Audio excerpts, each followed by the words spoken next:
Assalamualaikum warahmatullahi wabarakatuh. Salam sejahtera untuk kita semua. Om Swastiastu, Namo Buddhaya, salam kebajikan. Halo Sobat Senator, saya John dan Saya Budi. Hari ini kita mendatangkan narasumber dari salah satu anggota DPD RI asal Provinsi Bangka Belitung yang baru saja dilakukan pelantikan PAW atas beliau, yaitu Bapak Heri Ervian, Sarjana Teknik. beliau adalah kemarin menjabat sebagai Wakil Bupati Bangka Tengah dan kemudian kembali lagi ke DPD RI. Bapak Heri Ervian juga anggota DPD RI 2014-2019 ya Pak ya? Iya. Selamat datang kembali Pak. Terima kasih Pak John. Iya. Baik Pak, ini kita mungkin langsung untuk menanyakan tentang yang banyak ditanyakan orang juga Pak. Ya, Kemarin Bapak Wakil Bupati, kemudian kok milih ke DPD lagi? Ya. terima kasih. Pertama tentu kami mengucapkan banyak-banyak terima kasih atas kesempatan yang diberikan kepada kami pada siang hari ini. Ini suatu kesempatan yang luar biasa dan tentu terkait dengan pertanyaan Pak John. Banyak sekali teman-teman juga masyarakat yang menanyakan hal yang sama kepada kami. Ya. Pada prinsipnya sama saja sebenarnya. Yang paling penting adalah pengabdian kita kepada masyarakat. Kami diberi kepercayaan oleh masyarakat Bangka Tengah saat kami mengikuti pilkada tahun 2020 dan alhamdulillah kami terpilih. Tapi sebelum itu juga saat pemilu tahun 2019 kami juga mencalonkan diri sebagai calon anggota DPD RI. Tapi saat itu memang kami memperoleh tingkat urutan kelima dan itu kami mempunyai dukungan sebanyak 53.000 sekian suara yang juga tentu harus kami pertanggungjawabkan. Ya. Dan itulah yang menjadi alasan kami kenapa sebenarnya kami memilih kebetulan ada kesempatan untuk PAW terkait dengan meninggalnya almarhum Bapak Hudani Rani kemarin. Jadi kami berpikir kami juga diberi kesempatan ataupun kami diberi amanah oleh masyarakat Bangka Belitung saat itu dengan jumlah suara 53 sekian suara. Dan tentu ini juga harus kami pertanggungjawabkan. Dan tentu kami memilih DPD RI karena memang kami melihat jangkauannya lebih luas.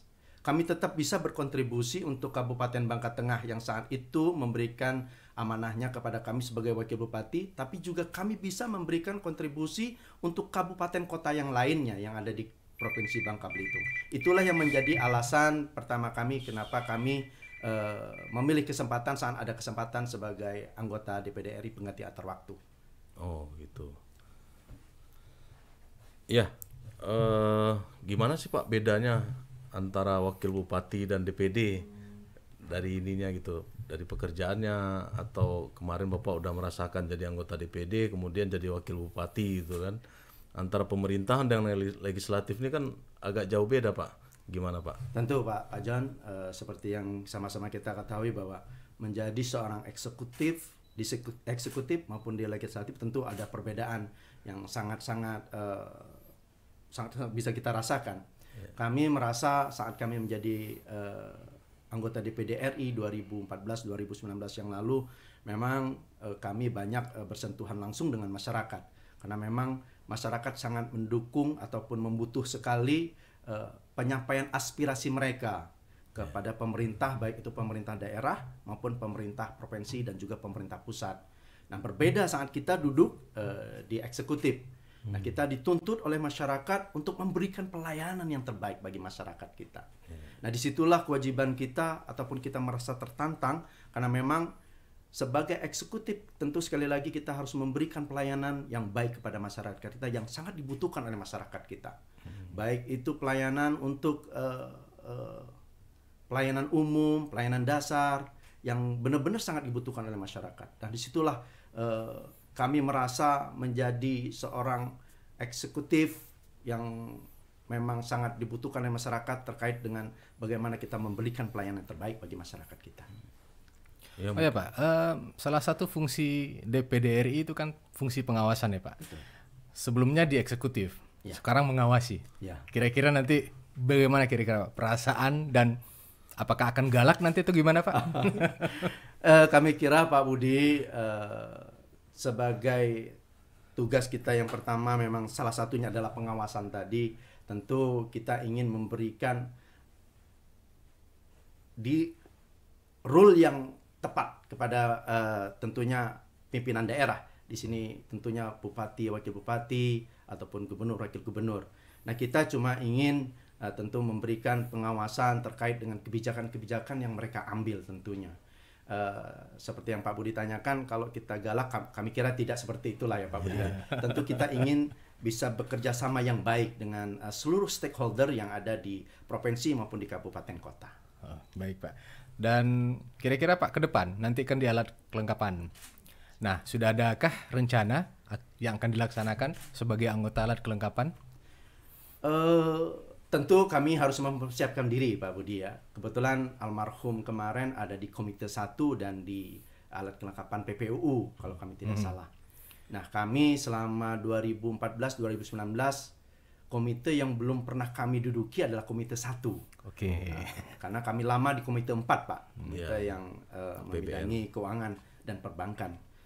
Tentu ini menjadi tantangan tersendiri bagi kami karena memang kami belum pernah duduk di Komite 1. Tapi sebagai anggota DPD RI tentu kita harus mempersiapkan diri dimanapun kita ditempatkan. Iya. Ini Pak, ini kan dalam rangka tugas ya Pak. Siap. Nah, kita boleh nggak kita bicara dalam kerangka keluarga? Oh, siap. Apakah keluarga termasuk yang memberikan pertimbangan Bapak berhenti dari wakil bupati dan memilih DPD?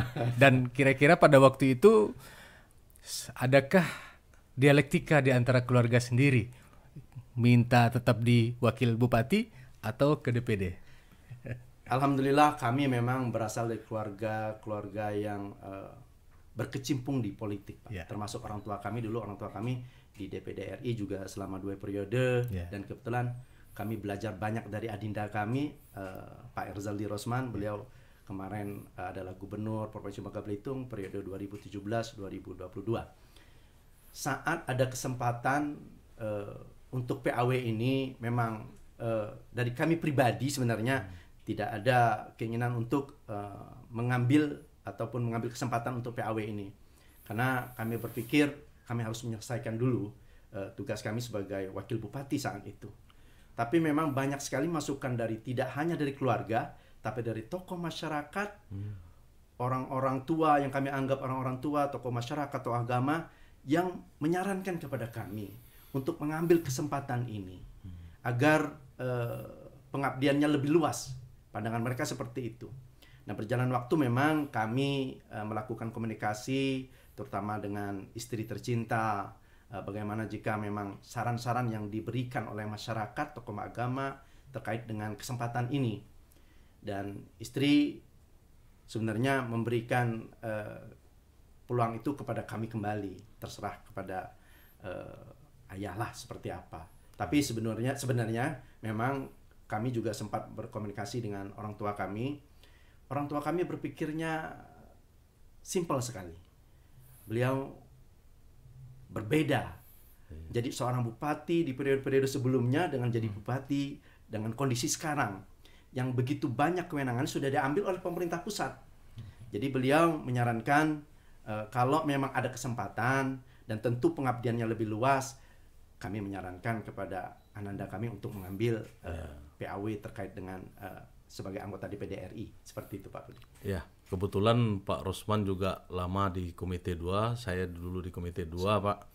Jadi pas Bapak ini, ini anak Pak Rosman gitu kan. Nah, untuk ke depan nih Pak, fokus Bapak di DPD ini apa yang menjadi fokus sebagai anggota? Tentu yang paling penting adalah bagaimana kita bisa menjadi jembatan bagi pemerintah daerah untuk melakukan komunikasi dengan pemerintah pusat. Karena bagaimanapun juga tentu pemerintah daerah sekarang, baik pemerintah kabupaten, kota, dan provinsi sangat membutuhkan komunikasi yang baik dengan pemerintah pusat. Sama-sama kita ketahui sekarang memang banyak kewenangan-kewenangan baik itu di kabupaten, kota maupun di provinsi yang sudah diambil oleh pemerintah pusat. Padahal sebenarnya kondisi daerah itu yang tahu adalah pemerintah daerah sendiri, baik itu kabupaten, kota maupun provinsi. Inilah yang menjadi sebenarnya tugas berat bagi baik itu anggota DPD RI ataupun DPR RI, agar bisa menjembatani apa yang menjadi keinginan pemerintah daerah terkait dengan berbagai kebijakan yang kita harapkan diberikan oleh pemerintah pusat. Bagaimana sebenarnya kita memberikan kewenangan yang lebih kepada pemerintah daerah, baik itu pemerintah kabupaten, kota maupun provinsi. Karena memang inilah yang namanya otonomi daerah, Pak. Jangan begitu banyak kewenangan yang diambil pemerintah pusat, padahal itu yang lebih tahu, lebih jelas kondisinya adalah pemerintah daerah. Nah, inilah yang harus menjadi tugas utama kami sebagai jembatan untuk pemerintah daerah dan pemerintah pusat tentunya. Ya, berarti memang tertumpang amanat yang sangat berat ya Pak, karena dari daerah untuk Indonesia menjadi jembatan. Nah, ini saya mau tanya lagi nih Pak. Siapa, Bu? Suatu saat nanti barangkali ada penugasan untuk melakukan kunjungan kerja atau pengawasan di daerah Bangka Belitung misalkan. Nah, gimana Pak kira-kira sekarang hubungan dengan Bapak Wali Kota, Bupati? Masih mesra atau gimana, dan kira-kira ke depan ketemu Bapak gimana kira-kira itu Pak? Alhamdulillah kalau hubungan kami dengan Pak Bupati sangat-sangat baik. Sampai sekarang pun sangat baik sekali, dan beliau juga menyupport keputusan kami untuk mengambil kesempatan sebagai anggota DPD RI ini. Tentu sebagai provinsi ataupun daerah penghasil timah Pak, tentu banyak sekali masalah-masalah yang dihadapi oleh masyarakat juga oleh pemerintah daerah terkait dengan kebijakan pusat.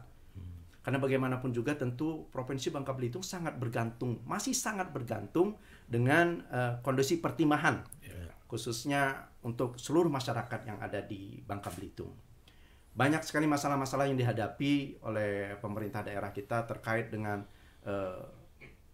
tambang inkonvensional, yang ilegal, yang sampai sekarang tidak ada payung hukum yang bisa melegalkan masyarakat kami untuk bisa menambang.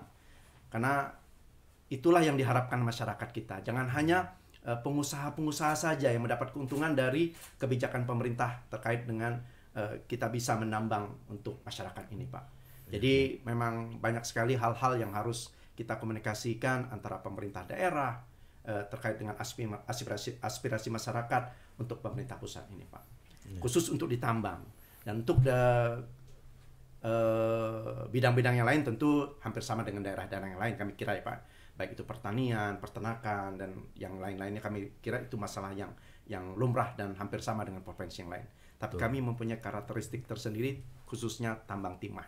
Inilah yang menjadi masalah yang sangat-sangat butuh kebijakan pemerintah pusat terkait dengan bagaimana kita bisa melegalkan kepada masyarakat untuk bisa menambang dengan baik, tidak dikejar oleh aparat-aparat hukum seperti itu Pak Budi. Apakah nanti kira-kira Bapak kan masuk ke dalam keanggotaan PPUU, apakah nanti melalui jalur PPUU, apakah ada rencana atau keinginan untuk melalui PPUU itu Bapak melakukan perbaikan peraturan undang-undang untuk memperlancar segala sesuatu yang terkait dengan sumber alam yang ada di sana? Tentu Pak Budi, sebagai putra daerah Bangka Belitung, kami mempunyai kewajiban untuk memberikan kesejahteraan bagi masyarakat kami. Masyarakat sangat bergantung dengan timah ini untuk meningkatkan kesejahteraan mereka. Tentu kami berharap PPUU akan mensupport apa yang menjadi aspirasi masyarakat juga pemerintah daerah terkait dengan peraturan-peraturan yang memberikan keleluasan bagi masyarakat kami untuk bisa menambang dengan baik. Tentu ini bisa kami sampaikan nanti kepada kawan-kawan yang ada di PPUU tentunya untuk membuat suatu kebijakan yang bisa kita sampaikan ke kementerian terkait untuk memberikan keleluasan bagi masyarakat kami bisa menambang dengan baik. Tentunya itu Pak. Sangat menarik sekali ya Pak Budi ya. Apalagi Bangka Belitung ini juga terkenal lah wisatanya, kemudian yang sangat terkenal tuh timahnya ya Pak ya. Ya Bapak mungkin ada closing statement yang disampaikan terkait dengan tugas-tugas Bapak ke depannya nanti.